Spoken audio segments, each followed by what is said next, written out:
what this opportunity to qualify for the Player Championship means to Caleb. And so a split consensus between social media and the conversations I've heard in the room. Well, it's been a run unlike anything we've really ever seen.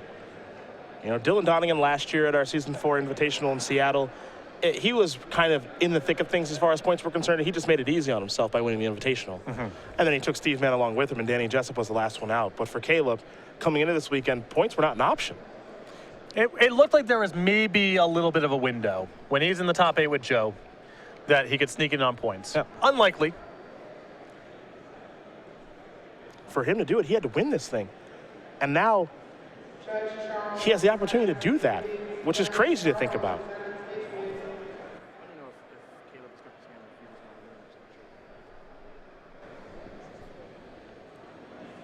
Looks like Vidi going to take a mulligan here, and Caleb is keeping. Vidi going to be on the play here. Of course, we're getting number one overall seed, Caleb the 6th.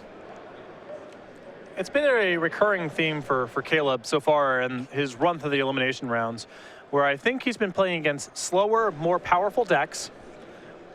And so there's a lot of pressure on his curve. And that's going to be the same story here. A lot riding on cards like Ward in the first tree and Snapping Gnarlid to give Caleb the kind of aggressive start he needs to force Vidi to tap out on his own turn, to force Vidi to take some risky lines of play. And that allows him to leverage his more expensive cards, his more powerful cards like Siege Rhino and Gideon. Vidi going to take a look at 6 cards now. We'll see if he's happy with these.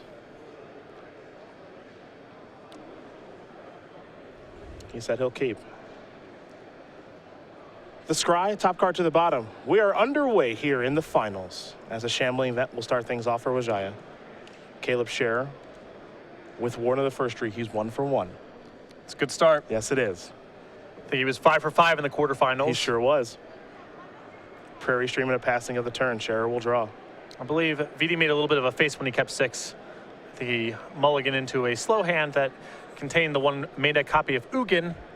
Not what you're hoping for. 6-card hand on the play. Something to work towards. We got it. We got to play it. Yes, we do.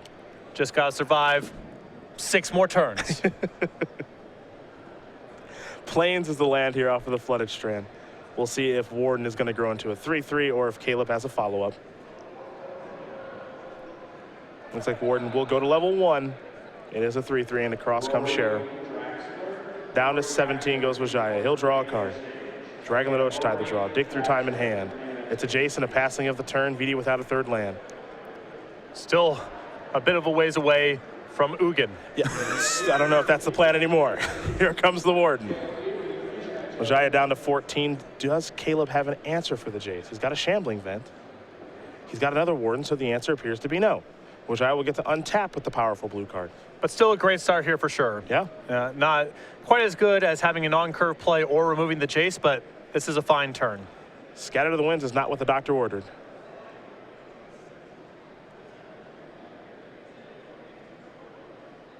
Wijaya does have access to a ultimate price in his hand, it appears. Unfortunately for Wijaya, it's not even like his hand's that great if he draws out of it. He's got Dragonlord Ochitai and Ugin in hand. Very slow to bring to the table. A Painful Truths, which can help him draw out of the mana developments here, but that's a whole turn off and 3 points of damage. And Painful Truths is the discard right away. Back to Caleb, we're gonna go. He'll draw a card. Siege Rhino the draw.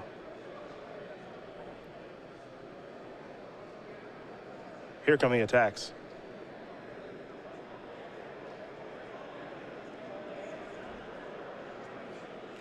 And now Vidi has to make the decision, do I ultimate price and leave down the shields and allow something to resolve, or do I hold up Scatter and take 4 on the jaw?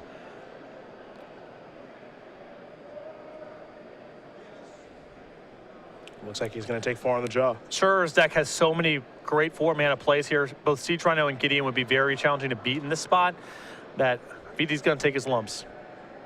See what the follow-up is here now. Another Warden. That's a beautiful play there for Caleb. Kind of slides under a little bit. Now you're going to find the Scatter. Going to take care of that and simply pass the turn back. If Vidi just needs to get that card out of his hand, he cannot afford to leave it up another turn. Got to cast something. Pluto Delta's land number 4. And I'm sure Vidi was hoping to get a much larger play that turn. Only being able to counter a Warden has to be a bit of a disappointment. Pass that turn back.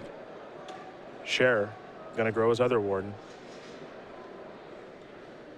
Time for him to untap.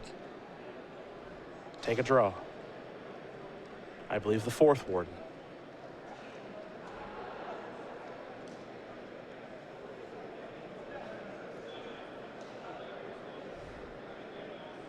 Time for him to attack. Here come the Wardens.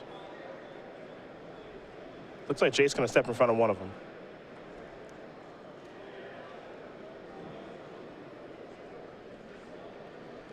Wijaya with just a couple of cards in the graveyard. Pluto Delta will add another. Pluto Delta gets him to card number 3. Ultimate Price gets him to card number 4. He can then loot with Jace. That's card 5.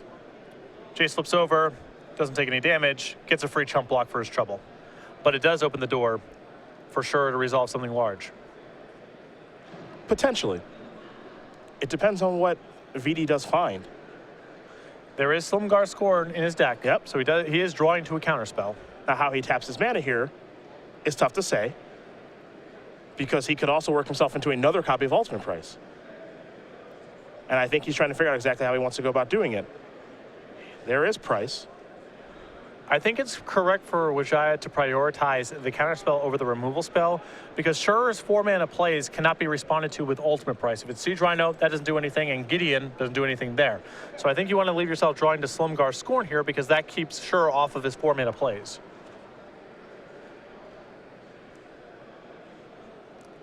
Now he'll draw. Slumgar Scorn is huge draw there. Ugin predictably down. Jace is going to transform.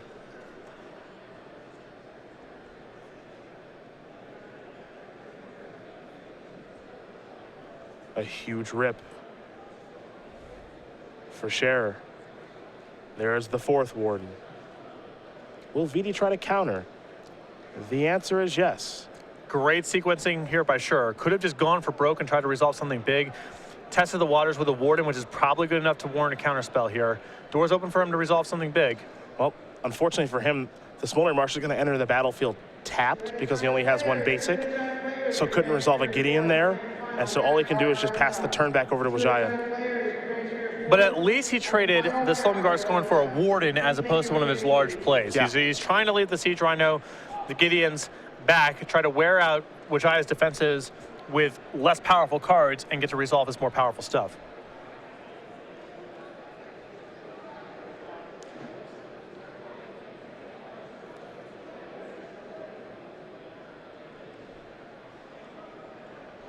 We'll see what comes next.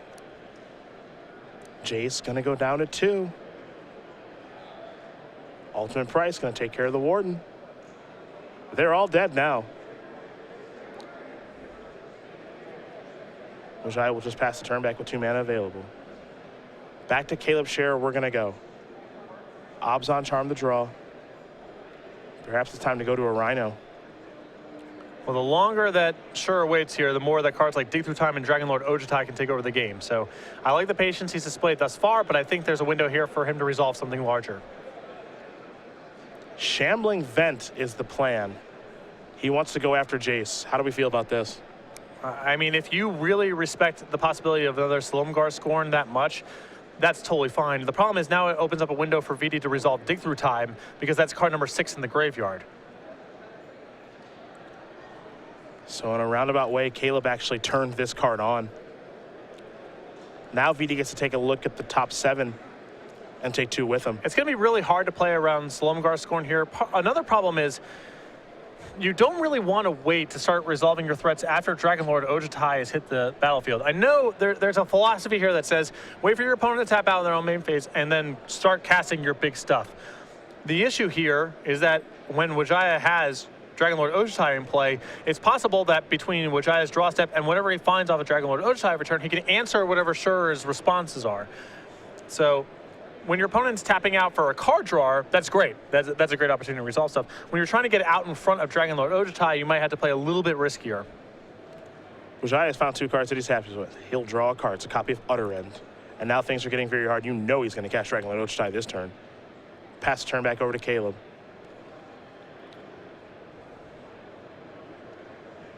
The draw here for Caleb was a copy of Murderous Cut. Murderous Cut is a great draw here for sure because it allows him to cast Siege Rhino and also be able to interact with Dragonlord Ojutai in the event that Wijaya attacks.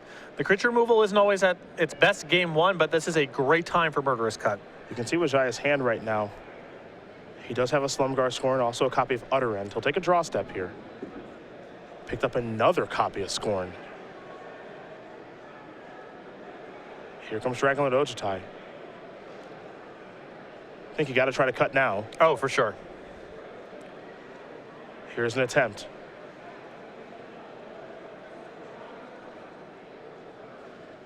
Now keep in mind, as you see, Wijaya's mana, 3 blue. Doesn't have 4, so double Scorn, at least for right now, off the table. On top of that, he probably has to Utter End the Rhino this turn. So if he counters back, he's committed to taking an untapped land or a removal spell off of this. Now, if he finds Foul Tongue Invocation, that's the best case scenario. If he misses on that card, he probably has to just take a 4th land to cast Utter End. Dig Through Time Island. Hey, what's that last one? I believe that is a Foul Tongue Invocation. That is a Foul Tongue Invocation. Now, does he want to take that one here? It seems hard to pass it up. Take care of the Rhino and go up to 10?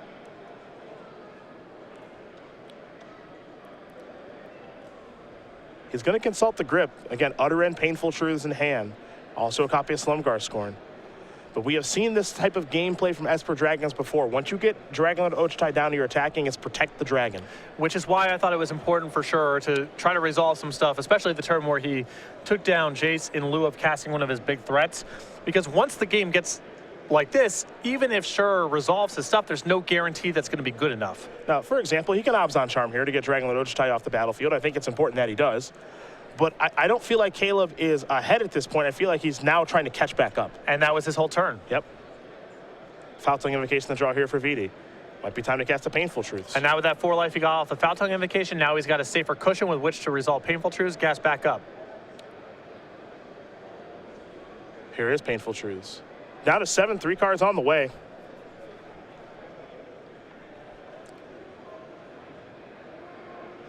Couple of lands along with Ultimate Price. Not so bad. One thing to note, however, not a dragon.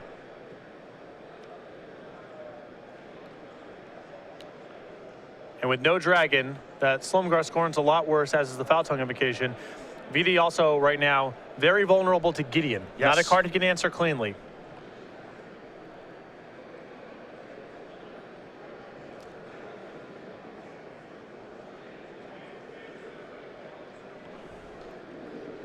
How will Caleb play this turn? He will go to the ally of Zendikar.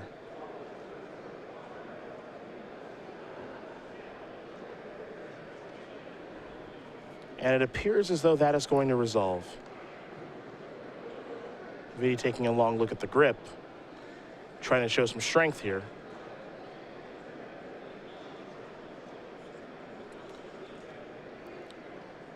Remember, Vidi can Utter End this Gideon, but that's at least most of his turn, if not all of his turn, next turn. A Knight Ally. On the way here for Caleb. And that's going to be his entire turn. I take it back. Wooded Foothills was the draw for the turn. That's actually a big one. That's going to let him play a card like Snapping Gnarlid or Den Protector here. And if I would be surprised if he was willing to play Den Protector face up here, just because this game feels like it's going to be going on for a long time. Snapping Gnarlid I'm fine with. If you trade this with the Slumgar Scorn, you're not that upset about it. And if it happens to resolve, that's great too. I'm actually pretty happy if I trade this with Slumgar Scorn, honestly. Because the power level on Slumgar Scorn can be so high at times. Right. I mean, it's just 2 mana Force Spike right now, but it can easily be better than that if Vidi draws the right card. Slumgar Scorn is going to counter the Snapping Gnarlid. If I'm Caleb, I'm not thrilled, but I'm not unhappy either. Right, he knew going in that that was a possibility, and it was a risk he was willing to accept, as opposed to earlier turns where he made a lot of effort to play around Slumgar Scorn, turning it for a Snapping Gnarlid on turn 7 or so. Caleb's willing to run that risk. Flooded Strand was the draw there for Wijaya. You see the Utter End, the Ultimate Price, and the grip. He's got an answer to Gideon. It's an expensive one, however. One thing to keep in mind as we work our way kind of deep into the mid game, almost in the late game here, a classic resource that Esper Dragons has access to is Ugin. Yep. That's in the graveyard right now for Vidi. Now, he does have Haven of the Spirit Dragon to get it back in his deck list, but right now it's in the graveyard. There's Utter End. And it actually might just be, I'm pretty sure it's just exiled, honestly, because of the dig through time. Yep. Yeah, so Ugin is just long gone. He had exactly 6 cards in his graveyard when he cast the dig through time. Land here for Caleb. It's a Wooded Foothills. Sacrifice that. Gonna fall down to 11. We'll see what land he wants to dig out of the deck. I believe his last card in hand is Abzan Charm. I would imagine that Scherer wants to gas up here, try to find 2 cards. Even if he fails to find something powerful to do, he at least has the mana left over to activate a Shambling Vent and attack.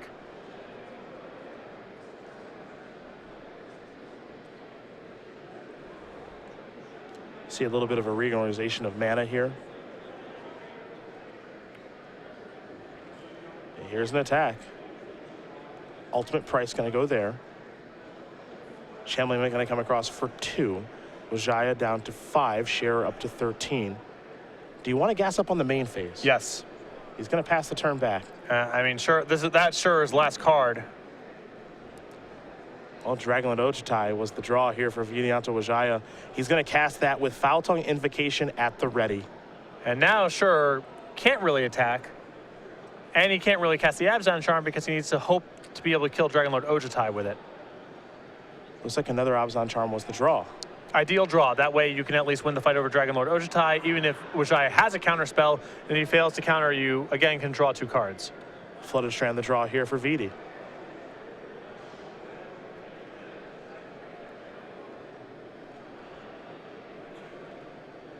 Attack step. Charm it. That'll work.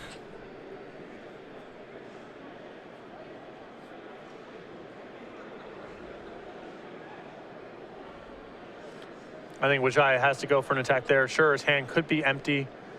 And on top of that, Abzan Charm's got other modes. It's not like that's the only thing in the matchup it can do. This may have been the big draw. It looks like Shambling Vent's going to come across, however. With Foul Tongue Invocation in hand, this is an easy block for Wijaya because Scherer needs to have some sort of trick to justify this attack, and you might be able to get the Shambling Vent and the trick for the Foul Tongue Invocation.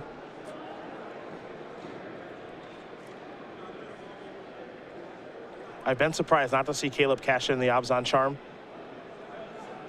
to get cards. He hasn't done it yet. I believe the draw for the turn was Dromoka's Command. Dromoka's Command doesn't play a huge role in this matchup, and it looks like it's not going to work here either.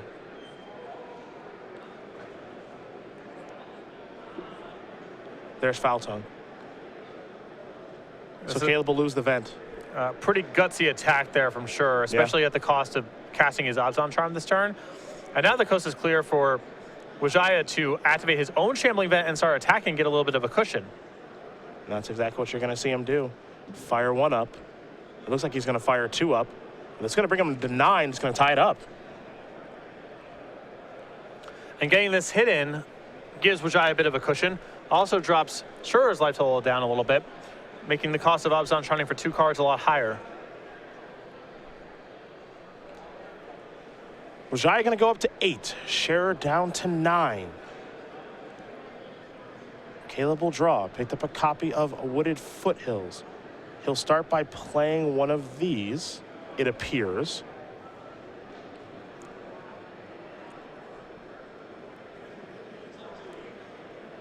Now he'll cast Abzan Charm for cards. Down to 7 he'll go. Shambling Vent. Windswept Heath. Those aren't of much help.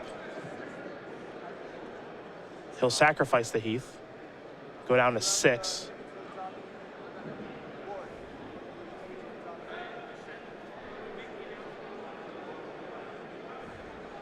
And the one thing that thing can't search for is black mana. So Canopy Vista it is. And it looks like he's going to fire up his Shambling Vent, go down to 5, back up to 7.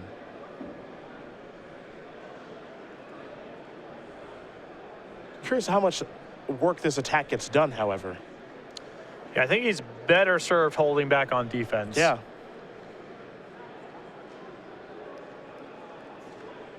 He'll pass back over to Wijaya. Vidi with the flooded strand. Come across yet again. Play an island, simply pass the turn back. Because Caleb's not making any inroads on the life total. Right, and he takes an extra 2 points on the way back doing it that way. Yeah. Shambling vent the land here. I suppose the fear is a removal spell. I don't think Scherer is being a removal spell regardless. I don't think he is either. Pass the turn back. Wijaya, another land in Bloodstained Mire. Same play. Scherer down to 2. Wijaya up to 12. Caleb will draw. He's found a copy of Siege Rhino. That's a huge one. I'm inclined to agree. And now the players are at Shambling Vent parity as well. Meaning Vidi's no longer ahead just by sending in his 2 Shambling Vents against Scherer's 1.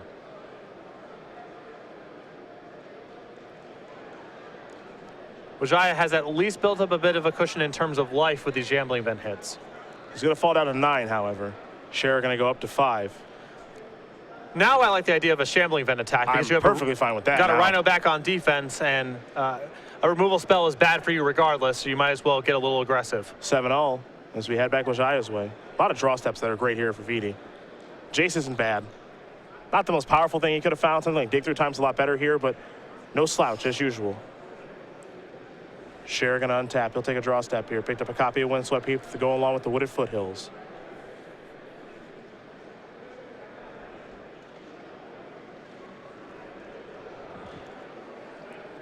Looks like he's going to animate a Shambling Vent. I'm not a huge fan of animating the Shambling Vents and attacking this turn. The problem is that Wijaya gets an easy block, either double blocking one of the Shambling Vents or just bouncing off of each other. It's just a very easy way for Wijaya to gain some life and make inroads on the board if he so chooses. The Siege Rhino is a safe attack. Yeah. That's fine to attack with, but anything else. The reason I don't like this attack, for the reasons you mentioned, of course, but also a card like Dromoka's Command or something like that, it's going to be good no matter what. Right. You know, like because of the Siege Rhino. And at this stage, you know, Obzon Charm is going to be good. Removal spells are going to be good, so it's not really going to change the equation here for Vidi as far as what he's going to do. Exactly. You know, a Dromoka's Command here is not really worth playing around because Vidi's also in trouble just on Dromoka's Command, have the Rhino fight the Jace, and you're on empty again. Yeah. So he's going to make a risky block here. Yeah, he's going to double block there a very high percentage of the time. Right, just because the downside, the cards that make that bad block for Vidi are bad for him for other reasons. So there's no reason not to. Even if he knew about Dromoka's Command, he still might double block because Dromoka's Command trading off with the Shambling Vents is better for Vidi than it killing the Jace. Now Jace is going to go active. It's going to transform into the Vryn's Prodigy. And now things are going to get pretty bad for Caleb. He found a copy of Haven of the Spirit Dragon. This is going to start on 5, going to go down to 2. Vidi, I believe, is going to be recasting Dig Through Time. Going to take a look at the top 7 and take 2 with them. And it's going to take some kind of miss here.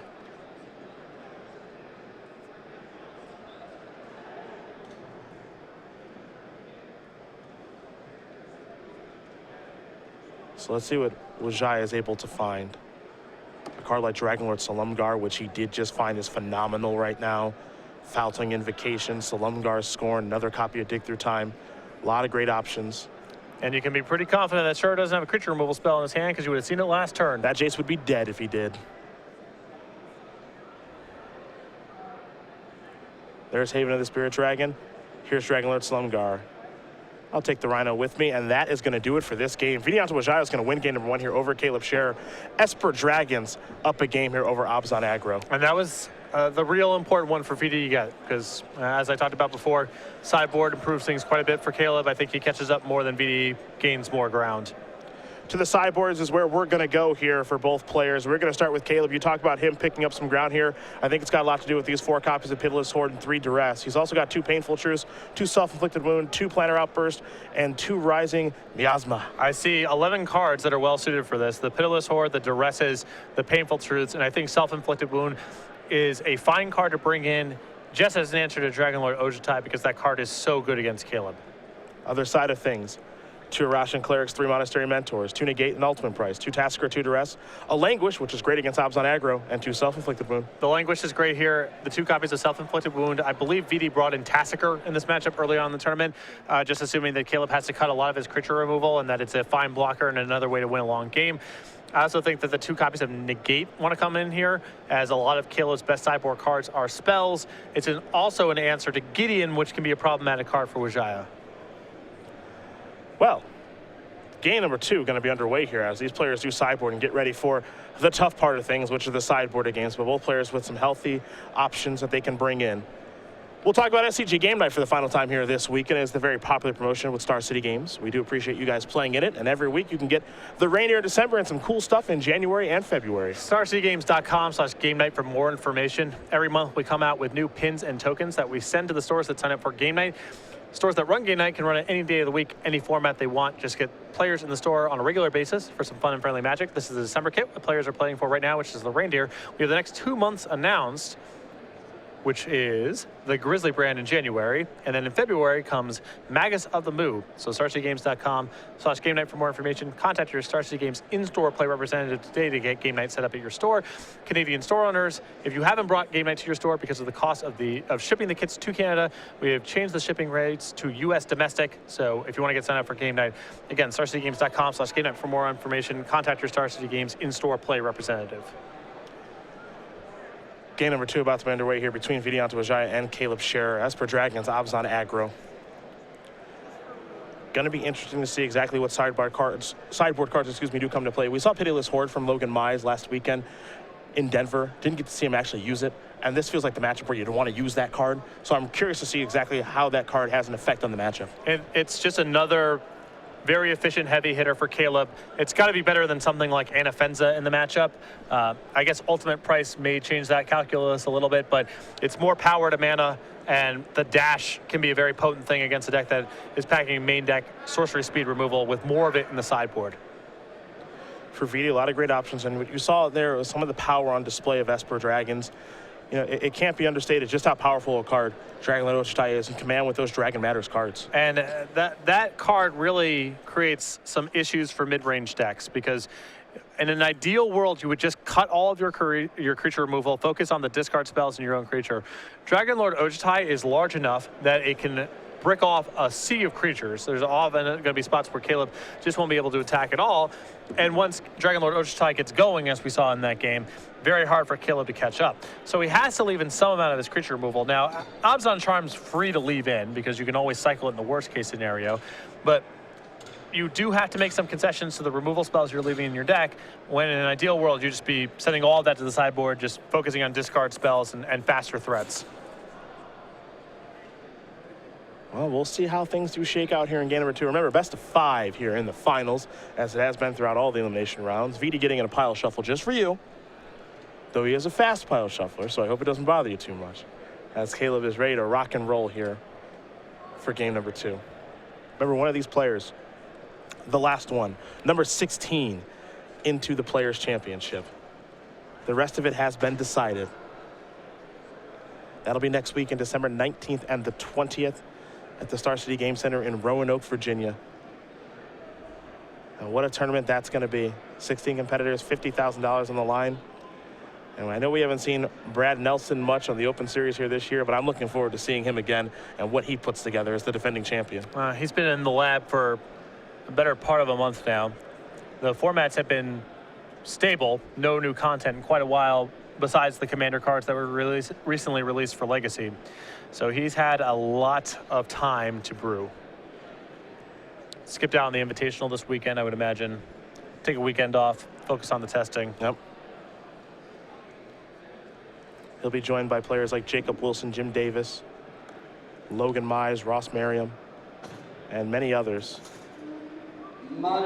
Could be one of Vidianto, Wijaya, and Caleb Scherer. Right now, Vidianto, Wijaya is currently up a game. Heck of a way to come back from a tough mulligan there. Yep, mulliganed, missed on turn 2 with having a play. Had to play Jason, miss a land drop on 3. And Caleb had a bunch of wardens. Had a really good opening there, but Vidi played very tight there. He's going to take a mulligan now, will Scherer. I think there were some missteps from Scherer in that match. I think he played a little bit too passively. I think so. When the threat of Dragonlord Ojutaya was looming, I think that attack with Shambling Vent, it's just so likely that VD blocks there because all the cards that are bad for him are bad for him if he doesn't block. It's just, VD, in my opinion, is blocking 100 times out of 100. Right. There, I think it's a double block 100% of the time. Assuming you're familiar with double blocking, I think he's double blocking 100% of the time.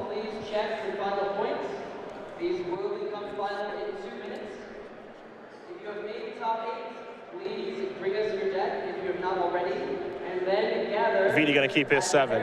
Board where my friend Ward Warren is standing to receive your prize. Caleb going to take a look at 6. Specifically, all other players can receive their prize tickets from the SCG folks on stage. Thanks again for coming. We're underway. No warden of the first tree. The first miss on camera. Yeah. Caleb going to sacrifice that flooded channel. We'll see what land he wants to get. You saw Wijaya just start off with a copy of Shambling Vent. And there is Canopy Vista.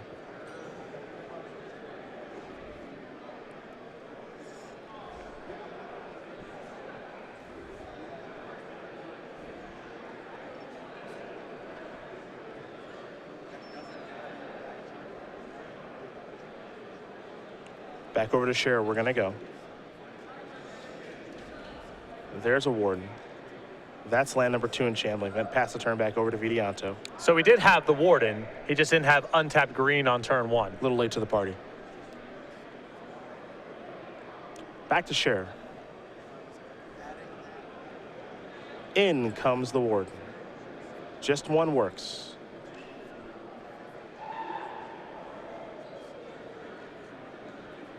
Sunken Hollow. Den Protector. Pass the turn back. Looking to get aggressive. Crux of Fate the draw. Crux of Fate, a great draw in this matchup under any set of circumstances, especially with an opponent who just took a little sting out of their late game to try to get a presence on the board by playing a face-up Den Protector.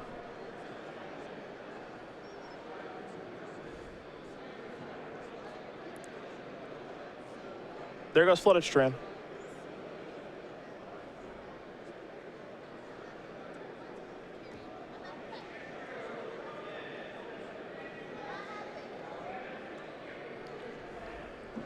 And now there is an island.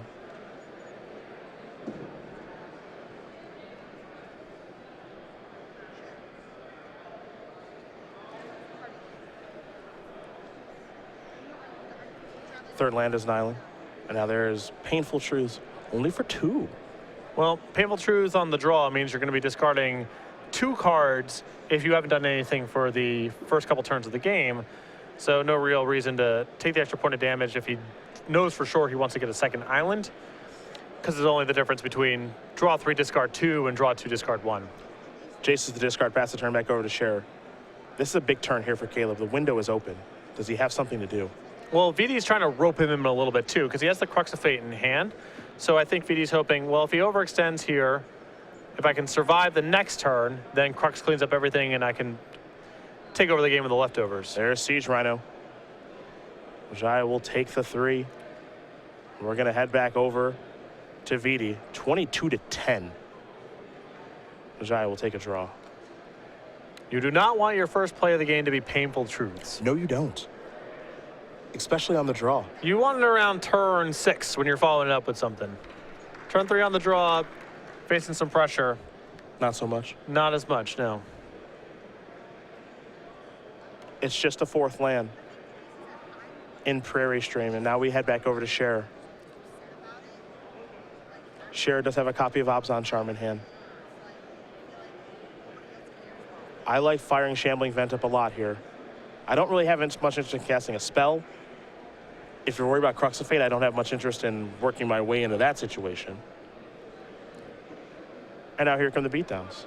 Odoran's going to take care of the Rhino. 5 damage going to come across. Modern classic competitor Reginald Kimmich, please report to your scorekeeper. There's another shambling vent, pass turnover. Modern Wijaya gonna quickly untap, take a draw here. Kimmich, please report to your scorekeeper. Flooded Strand. He'll play a Sunken Isle. There's Crux of Fate. And now if Caleb has a copy of Pitiless Horde, as he untaps very quickly, and it looks like he does, he'll dash Pitiless Horde. And that'll get the job done right there. Caleb Scherer is going to win game number 2 very quickly here over Vidianto Wijaya. Obs on aggro. And Esper Dragons going to game number 3. Caleb definitely got paid up for the face-up Den Protector. Yep. And Vidi died with 5 or 6 very powerful spells in his hand. But just, you know, more emphasis, we've been saying it throughout the entire top 8, that in these matchups where Caleb is the less powerful deck of the two, which he's been all 3 times, it's important for him to be aggressive, even if that means giving up a little bit of late game with plays like face-up Den Protector on 2. It's just situations where you just have to get to the board. You just have to get to the board as fast as you can. As you said, Den Protector on 2 face-ups, not the sexiest play in the world. You're going to want to do that for a long game like we saw in game number 1, but get to the board, put pressure on, and then Pitiless Horde. 5 damage is a lot for cleanup duty. Yeah, especially when Vidi's plan in the matchup involves Languish and Crux of Fate stabilizing the game. Even playing something like Dragonlord Ojutai to block for a turn. 5 power and haste is great in all of those set of circumstances. Well, game number 3 going to be underway here in just a moment as we are all tied up. So let's talk about that schedule here for season 1 of the Open Series one last time. It starts here in Las Vegas. Now, do remember the points for an invitational, that'll count towards season 4, as well as season 1 for 2016. We've also got that Open that's taking place right now where players like Steve Rubin, Danny Jessup, and Brian Braun-Duner are in the top 8. Then the Players' Championship will take a little bit of time off given the holidays and then fire it up again in Cincinnati. Yeah, we got Modern back-to-back in Cincinnati and Charlotte to open up the year, and then Standard back-to-back in Atlanta and Columbus. After that, the Regional Championships February 6th, which will be Modern. Go.starcitygames.com/regionals for more information about that event. A Modern Open Series event in Louisville, then Legacy in Philadelphia. After Philadelphia, we head to Indianapolis for Standard, then Standard in Baltimore, and the Season 1 Invitational in Columbus, Ohio, April 15th through the 17th, Standard and Modern as the invitational formats. And of course, for anyone who does enter into an Open, kitchen links in the house, get one of these fantastic playmats. Making a mess. You get way too excited about this, but I know you're going to have a couple of these. I will. Well, actually, I don't know if I will.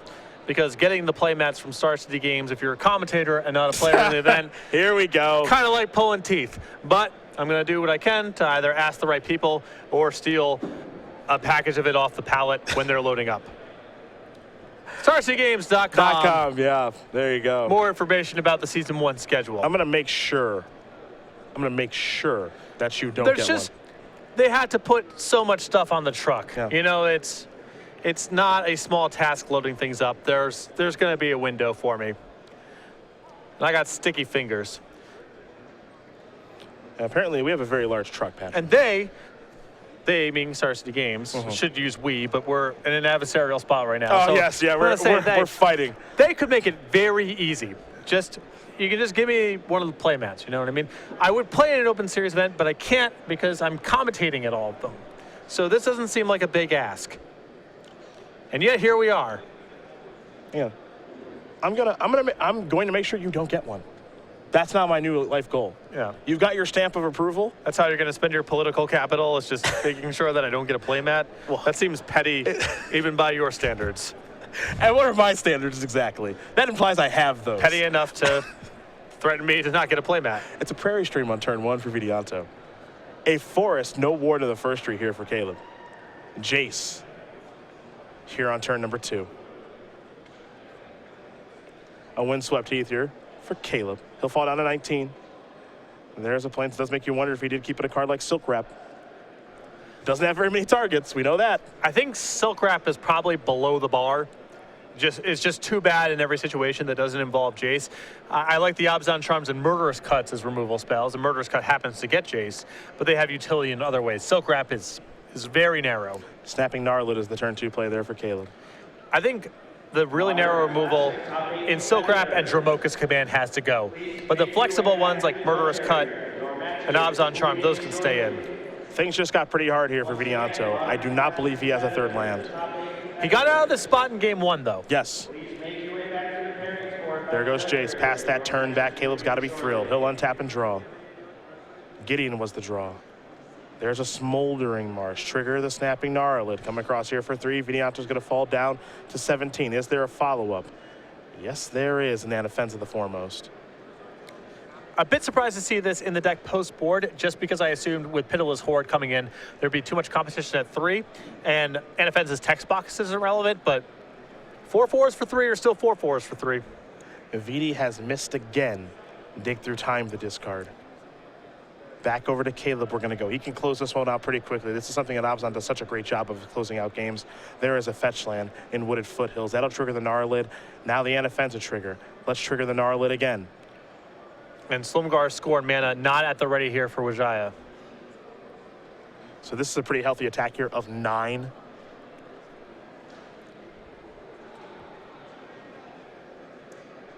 The follow-up here, I believe, is Gideon.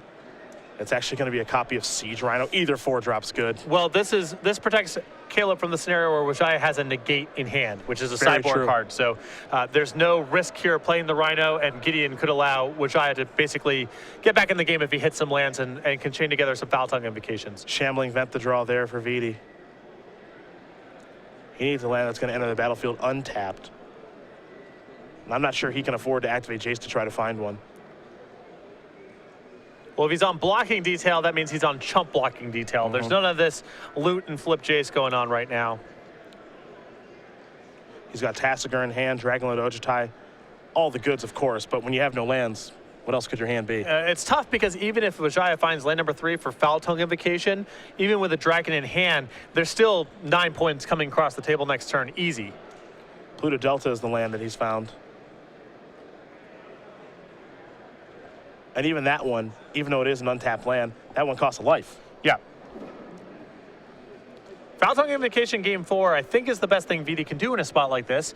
And Scherer can sacrifice Snapping Gnarlid, attack with Anafenza and Siege Rhino, put an Anafenza counter on the Siege Rhino, and that's 9.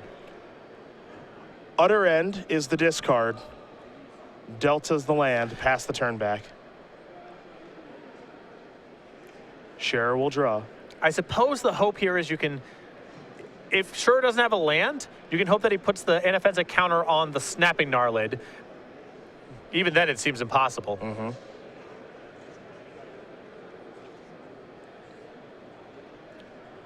Caleb just deciding where to put that counter now from Anafenza. Looks like he might be going towards Snapping Gnarlid. Yeah, to cast the Foul Tongue Invocation, Vidi has to go to 4. Yep. Everything in play is 4. So he goes to 8, and then 2 4s kill him. There's no way to stop it. Caleb Scherer going to win game number 3 here over Vidianto Wijaya. Abzan aggro, up 2 games to 1 here over Esper Dragons. And for Caleb Scherer, it's 1 more game to go, and he's got 2 chances to do it. Sideboard cards do seem impactful. That game was kind of on the house there.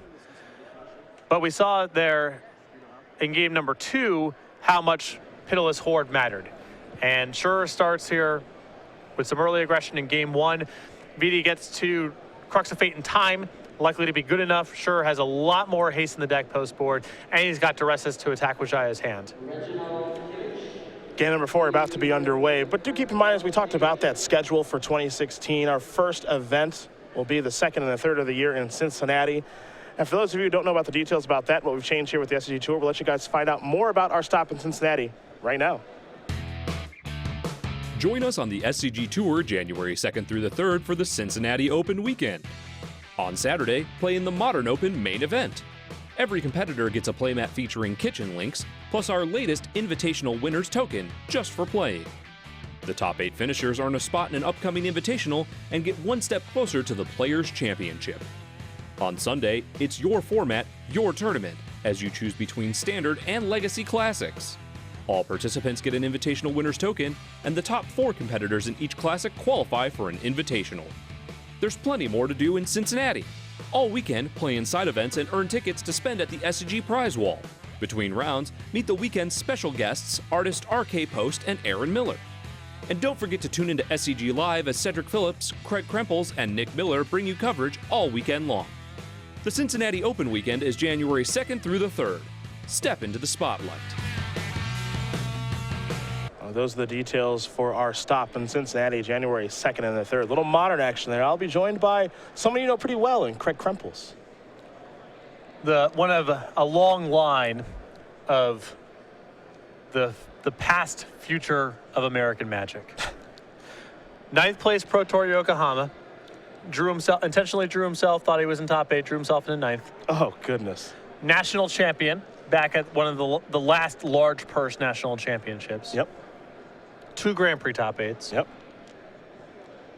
I met him in Columbus 2004 when I top 8 the Grand Prix. I played against him in the top 4. He humiliated me. Yep. Promise of Power with, is it Entwine in that set? Yes. Yeah. A good card. Good card. I was a young 18-year-old man who I had no idea what I was getting myself into with Craig Krempels. We'll be joined by Nick Miller, of course. Modern action, January 2nd and the 3rd. Right now, we are here in Las Vegas. Shambling events for both players to start. Prairie Stream here for Vidianto. He'll pass the turn back. With the exception of game 2, so far VD's had some real clunkers. Yes. He's missed land drops. His lands have not been coming to play smoothly. Painful Truths the draw. Does he miss 3rd land again? Yeah, this looks like a repeat.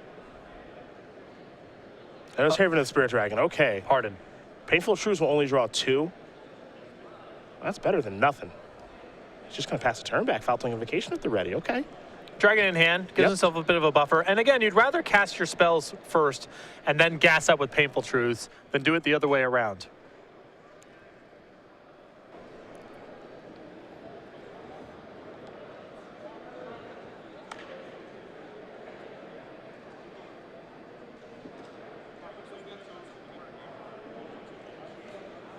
Smoldering Marsh.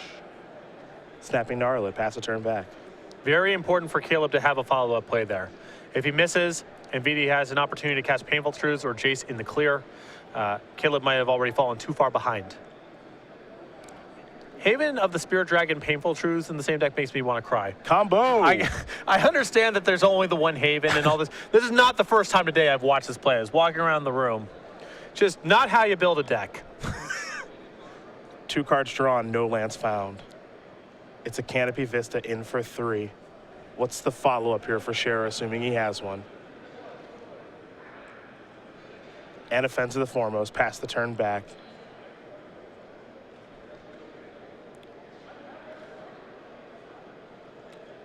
And you could tell by VD's body language there how much was riding on that draw step. If he misses another land drop and probably Scher's got any sort of hand, he might have fallen too far behind.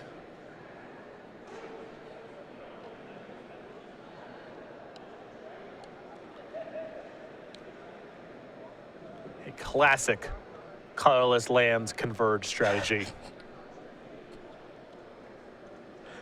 Classic. Just classic. Yeah, just classic.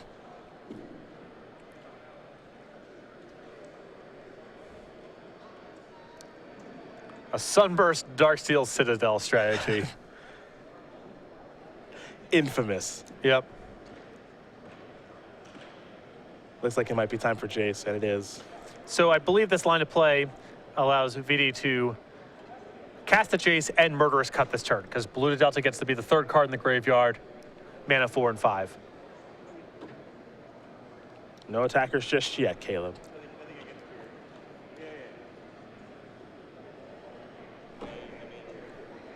See what land VD wants to search up here. Looks like it's probably just going to be basic. It doesn't have to be basic swamp. It can be an island. Feels like there's a lot more pressure on his deck for blue mana than black mana, but he does have double black sweepers in Languish and Crux of Fate, so it's not simple.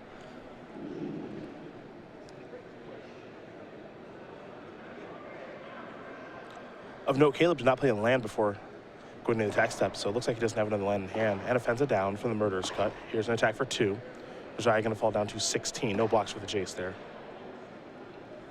Is it Gideon time? Great window for Gideon. And there it is. Shields are down in the gate. I don't even know if they're in VD's deck post-board, but in any case, the shields are down. Ultimate price the draw. And you see no Utter End in Wijaya's hand.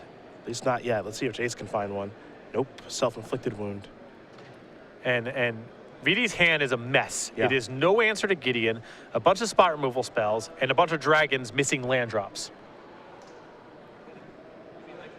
Given the circumstance, I mean, if you replace a self-inflicted wound with, like, the Ugin, this is about as bad as VD's hand can look right now. It's not pretty. There is self-inflicted wound. Looks like Knight ally down. And now VD can pass the turn with ultimate price at the ready, but he's still not feeling good about things. Scherer, he'll draw. Painful Truths in hand. Picked up a copy of Murderous Cut. Left some number of those in because of the Dragon Lords in the deck. In a roundabout way, almost forced to. I really like a plus with Gideon, because the biggest thing to concern yourself here is with Dragon Lord Ojutai, in my opinion. If you plus an attack, even if VD goes land number 5, Dragon Lord Ojutai, you plus an attack again, it's hard for VD to block, obviously. It doesn't really get him anywhere. Then your Gideon's at 6 loyalty. Then Dragon Lord Ojutai can't even crack back on the Gideon. Also, I think just attacking for 5 here might be better than having the 2/2 in play. But even setting that aside, having a path to get Gideon to 6 loyalty seems very important to me. There's ultimate price. Gideon going to come across for 5. Wijaya going to fall down to 11.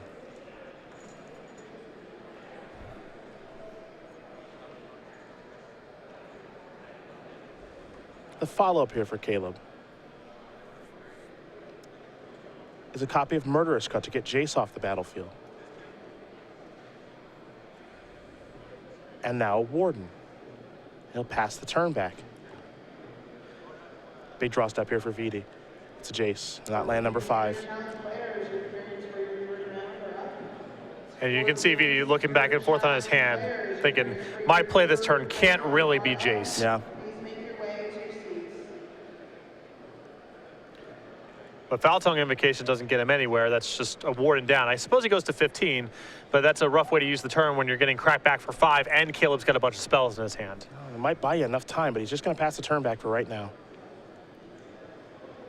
And I like the play here of just passing the turn back and not playing Foul Tongue Invocation on the main phase, because, you know, maybe Caleb is afraid to activate the Gideon now. Who knows?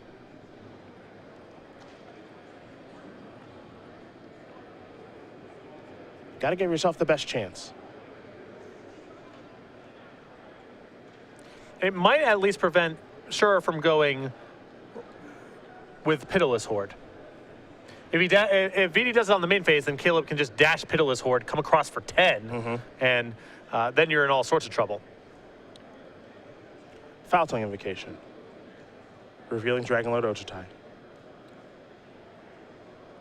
Gain 4 and then take 5. So going to fall down to 10 will Wijaya.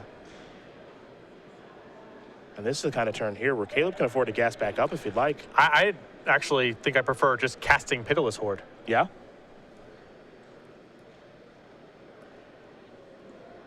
I'm not looking to take the foot off the pedal right now with Wijaya on the ropes. If you cast Painful Truths, don't find anything good to do this turn, and Wijaya draws to Utter End, now he's back into it. I just want to keep putting on the pressure here.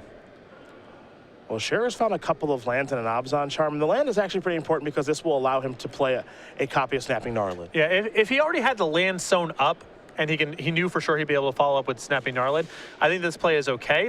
But in this set of circumstances, I think I would have just cast Pitiless Horde. Well, the 2/2 landfall creature is going to come onto the battlefield here.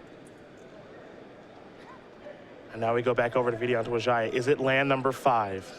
It is, but enters the battlefield tapped. There's Jason. He'll just pass the turn back. Caleb Scherer will draw. I believe another copy of Pitiless Horde. It's a Sunken Hollow, trigger landfall.